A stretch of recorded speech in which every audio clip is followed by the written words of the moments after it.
عورت اپنی عمر کے بارے میں اس وقت جھوٹ بولنا شروع کر دیتی ہے جب اس کے چہرے سے اس کی اصل عمر نظر آنے لگتی ہے۔ جب رشتہ نیا ہوتا ہے تو لوگ بات کرنے کے بہانے ڈھونڈتے ہیں، اور رشتہ جب پرانا ہو جاتا ہے تو لوگ دور جانے کے بہانے ڈھونڈتے ہیں۔ جس مرد کو سچی محبت ہوگی وہ عورت کا ساتھ کبھی نہیں چھوڑے گا۔ اگر مرد آپ سے بار بار معافی مانگ کر آپ کو منا رہا ہے، آپ کے غصے کا برا نہیں مان رہا، یقین مانیں آپ بہت خوش نصیب ہو۔ انسان کی سب سے بڑی کامیابی خود کی ذات تک محدود رکھنا ہے۔ خود کو کسی بھی چیز کا اتنی عادی مت بنائیں کہ اس کے بغیر گزارا ہی نہ ہو سکے۔ ہر انسان کمزور لمحوں میں خود ترسی کا شکار رہتا ہے۔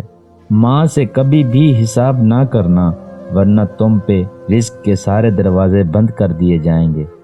جس نے آپ سے سچی محبت کی ہو اس کا کبھی دل مت دکھانا، بلکہ اسے سب کچھ بتا دینا، وہی آپ کا اصل حقدار ہے۔ جو سچے ہوتے ہیں وہ تہذیب کے دائرے کا لحاظ کرنا بھی جانتے ہیں اور صبر کے گھونٹ پینا بھی۔ عورت میں ایک کمزوری ہوتی ہے جس کا علاج تحمل ہے، اور اسے رنج تکلیف نہیں دینا چاہیے۔